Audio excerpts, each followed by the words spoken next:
صلوا علیہ وآلہ۔ حضرت صلی اللہ علیہ وآلہ وسلم پر وحی کا ابتدائی دور اچھے سچے پاکیزہ خوابوں سے شروع ہوا۔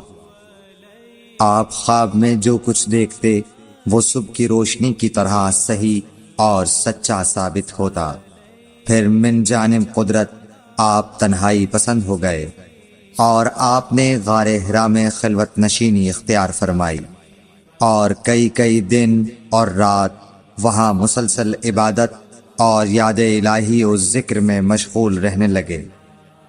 جب تک گھر آنے کو دل نہ چاہتا توشہ ہمراہ لیے ہوئے وہاں رہتے۔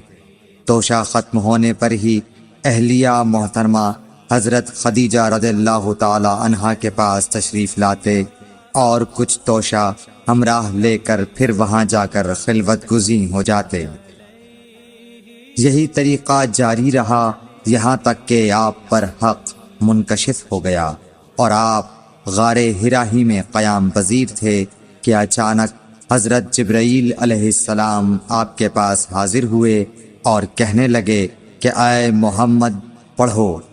آپ فرماتے ہیں کہ میں نے کہا کہ میں پڑھنا نہیں جانتا۔ آپ صلی اللہ علیہ وسلم فرماتے ہیں کہ فرشتے نے مجھے پکڑ کر اتنے زور سے بھینچا کہ میری طاقت جواب دے گئی۔ پھر مجھے چھوڑ کر کہا پڑھو۔ میں نے پھر وہی جواب دیا کہ میں پڑھا ہوا نہیں ہوں۔ اس فرشتے نے مجھ کو نہایت ہی زور سے بھینچا کہ مجھ کو سخت تکلیف محسوس ہوئی۔ پھر اس نے کہا کہ پڑھ۔ میں نے کہا میں پڑھا ہوا نہیں ہوں۔ فرشتے نے تیسری بار مجھ کو پکڑا اور تیسری مرتبہ پھر مجھ کو بھینچا۔ پھر مجھے چھوڑ دیا اور کہنے لگا کہ پڑھو اپنے رب کے نام کی مدد سے جس نے پیدا کیا اور انسان کو خون کی پھٹکی سے بنایا۔ پڑھو اور آپ کا رب بہت ہی مہربانیاں کرنے والا ہے۔ بس یہی آیتیں آپ حضرت جبرائیل علیہ السلام سے سن کر اس حال میں غار حرا سے واپس ہوئے کہ آپ کا دل اس انوکھے واقعے سے کانپ رہا تھا۔ آپ حضرت خدیجہ کے ہاں تشریف لائے اور فرمایا کہ مجھے کمبل اوڑھا دو، مجھے کمبل اوڑھا دو۔ لوگوں نے آپ کو کمبل اوڑھا دیا۔ جب آپ کا ڈر جاتا رہا تو آپ نے اپنی زوجہ محترمہ حضرت خدیجہ رضی اللہ تعالی عنہا کو تفصیل کے ساتھ یہ واقعہ سنایا اور فرمانے لگے کہ مجھ کو اب اپنی جان کا خوف ہو گیا ہے۔ آپ کی اہلیہ محترمہ حضرت خدیجہ رضی اللہ تعالی عنہا نے آپ کی ڈھارس بندھائی اور کہا کہ آپ کا خیال صحیح نہیں ہے۔ اللہ کی قسم آپ کو اللہ کبھی رسوا نہیں کرے گا۔ آپ تو اخلاق فاضلہ کے مالک ہیں۔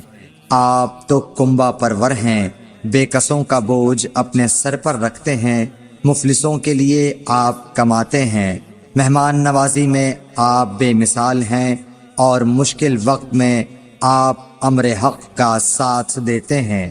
ایسے اوصاف حسنہ والا انسان یوں بے وقت ذلت و خواری کی موت نہیں پا سکتا۔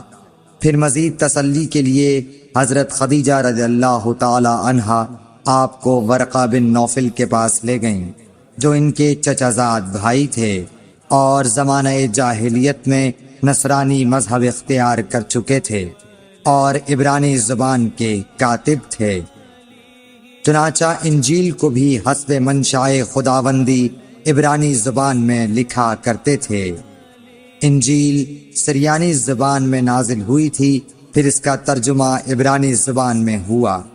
ورقہ اسی کو لکھتے تھے۔ وہ بہت بوڑھے ہو گئے تھے، یہاں تک کہ ان کی بینائی بھی رخصت ہو چکی تھی۔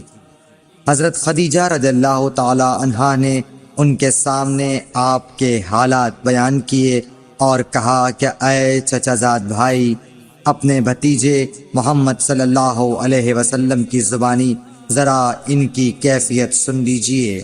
وہ بولے کہ بھتیجے آپ نے جو کچھ دیکھا ہے اس کی تفصیل سناؤ۔ چنانچہ آپ صلی اللہ علیہ وآلہ وسلم نے از اول تا آخر پورا واقعہ سنایا، جسے سن کر ورقہ بے اختیار ہو کر بول اٹھے کہ یہ تو وہی ناموس معزز رازدان فرشتہ ہے جسے اللہ نے حضرت موسیٰ علیہ السلام پر وحی دے کر بھیجا تھا۔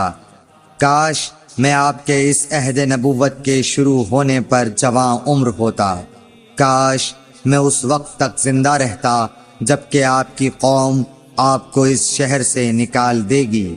رسول کریم صلی اللہ علیہ وآلہ وسلم نے یہ سن کر تعجب سے پوچھا کہ کیا وہ لوگ مجھ کو نکال دیں گے، حالانکہ میں تو ان میں صادق و امین و مقبول ہوں۔ ورقہ بولا، ہاں یہ سب کچھ سچ ہے، مگر جو شخص بھی آپ کی طرح امر حق لے کر آیا لوگ اس کے دشمن ہی ہو گئے ہیں۔